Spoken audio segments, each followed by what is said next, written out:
जय श्री राधे कृष्ण। आप सभी का आपके अपने YouTube channel VK Mishra present में बहुत बहुत स्वागत है। आइए आज आप सब सुनेंगे माघ मास महात्म्य कथा में 25वें अध्याय की कथा।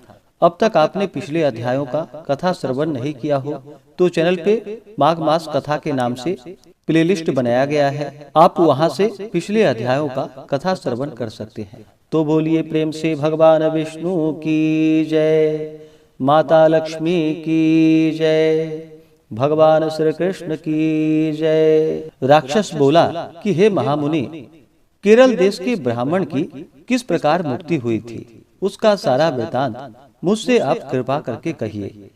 देवद्युति ने कहा कि हे पिशाच, मैं इस शुभ पुण्य कथा को कहता हूँ, तुम ध्यान पूर्वक सुनो। केरल देश में वसु नाम का एक वेद पारंगत ब्राह्मण रहता था। उसके पटीदारों तथा बांधवों ने उसकी भूमि छीन ली थी। अतएव उसने दुखी होकर निर्धनता से अपने जन्म भूमि को त्याग दिया और देश देश में घूमता हुआ कुछ दिन बाद अनेक व्याधि दुखों से दुखी हो एक बहुत बड़े जंगल में चला गया। तीर्थ इत्यादि स्थानों में चलने से थका हुआ तथा भूख प्यास से पीड़ित होकर वह विंध्य पर्वत पर दुर्भिक्ष के कारण मृत्यु को प्राप्त हुआ। उसकी दाह क्रिया तथा औधर्भ देह क्रिया भी न हुई। उससे वह उसी निर्जन वन में पवन की कंदरा में प्रेत होकर चिरकाल तक वास करता रहा। वह शीत व ताप से तथा बिना आहार और जल की इच्छा से बहुत हाहाकार करते रोता हुआ वायु रूप में इधर उधर घूमता था। उसको कहीं शरण तथा सुख न मिला और अपने किए कर्म के फल को भोगता रहा। जो लोग हवन, भगवान का पूजन, आत्मविद्या का अभ्यास नहीं करते तथा प्रसिद्ध तीर्थों से विमुख रहते हैं, जो दुखी लोग को वस्त्र, तांबूल, स्वर्ण, रत्न, फल तथा जल नहीं देते हैं, वे ही कर्महीन होते हैं तथा कुटिल, चोर, ठग, पाखंडी तथा जो बाल वृद्ध, आतुर और स्त्रियों पर निर्दयता करते हैं और उनका धन हरण करते हैं, वे अवश्य त्याग करने योग्य हैं।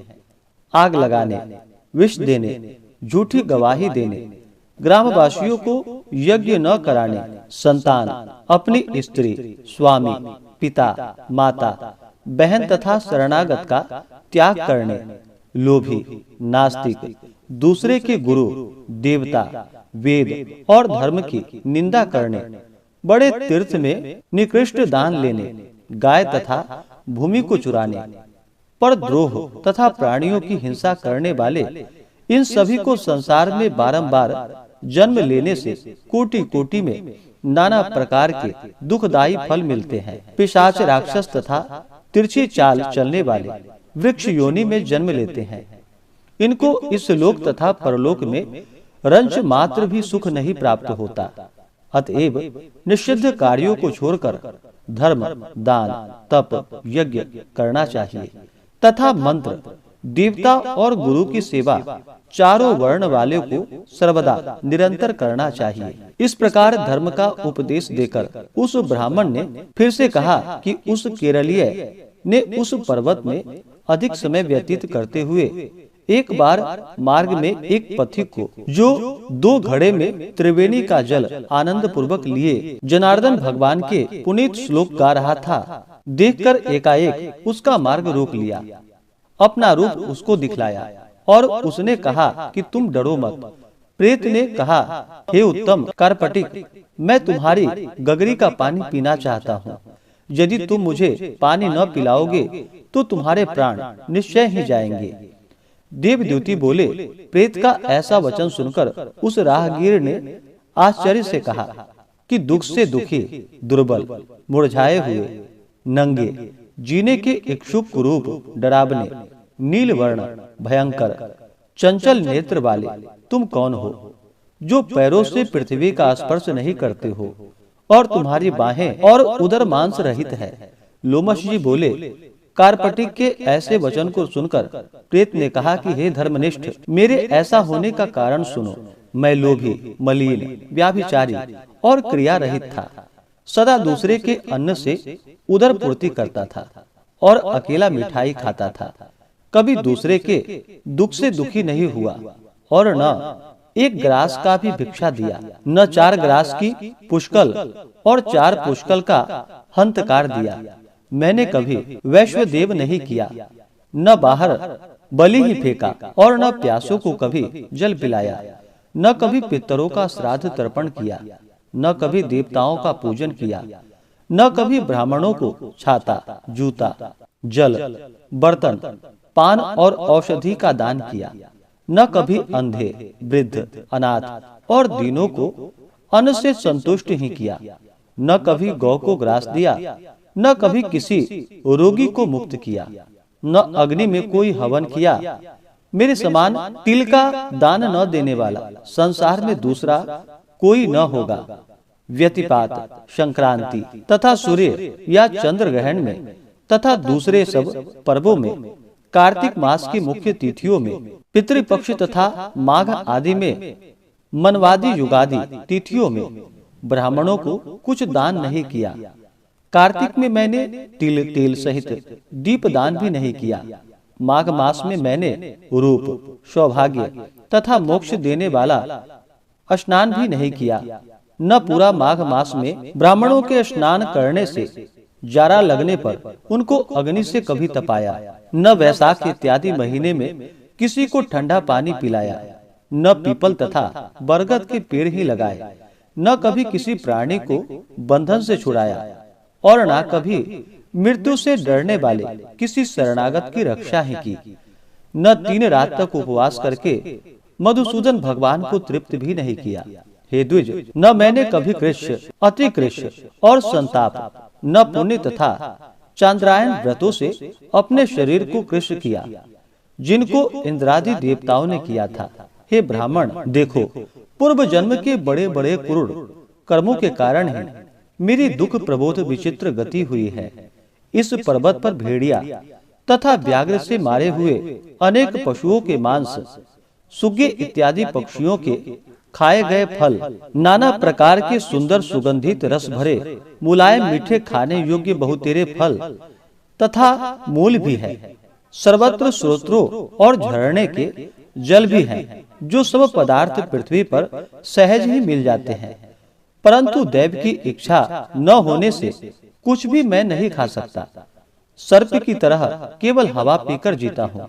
मंत्र, पुरुषार्थ, विक्रम, बल, बुद्धि और मित्रों की सहायता से मनुष्य सर्वदा अलभ्य वस्तु को प्राप्त नहीं करता।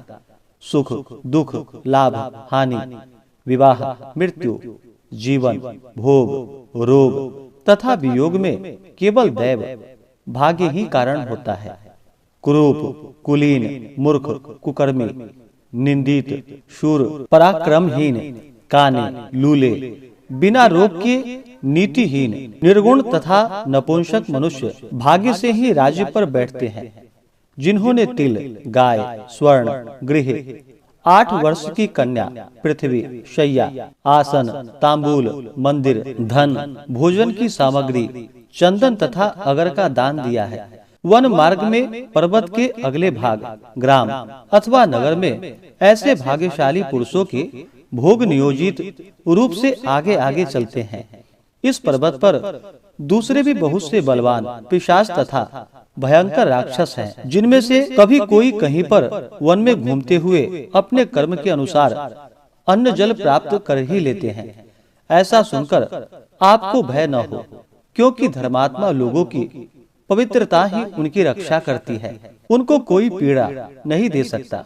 ग्रह, नक्षत्र तथा देवता भी पवित्रता की सर्वदा रक्षा करते हैं।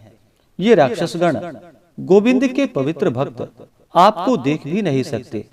जो लोग नारायण की भक्ति में लीन रहते हैं, उनको राक्षस, प्रेत, पूतना, भूत, बैताल, गंधर्व, शाकिनी, आर्यक, रेवती, वृद्ध रेवती, मुखमंडली यज्ञ, क्रूरबाल, दुष्ट, वृद्ध, मात, भयंकर तथा अन्य विनायक इत्यादि ग्रह कृत्या, सर्प, कुष्मांड तथा दूसरे दुष्ट जंतु, हे ब्राह्मण, पवित्र वैष्णव ब्राह्मण को नहीं देख सकते हैं, ना ही छू सकते हैं। हे ब्राह्मण, मैं इस प्रकार अपने कर्मों का फल यहाँ पर भोग रहा हूँ। एक समय मैंने जामबालिनी नदी के किनारे पर घूमते हुए सारस के कहे हुए कुछ वचन को सुना था। इस प्रकार से श्री पद्म पुराण के अंतर्गत माघ मास महात्म्य कथा में 25वें अध्याय की कथा पूर्ण हुई। तो बोलिए प्रेम से भगवान विष्णु की जय, माता लक्ष्मी की जय, भगवान श्री कृष्ण की जय, सर्वदेवी देवता की जय। इसके आगे की कथा जो कि आप अगले अध्याय में सुनेंगे। इसी प्रकार से कथा को सुनने के लिए, व्रत पूजा के बारे में जानने के लिए चैनल पे अगर आप पहली बार आए हैं तो चैनल को लाल बटन दबा करके सब्सक्राइब करें, साथ में बेल आइकन घंटी को दबाएं ताकि आने वाली वीडियो का नोटिफिकेशन आपको समय से मिलता रहे।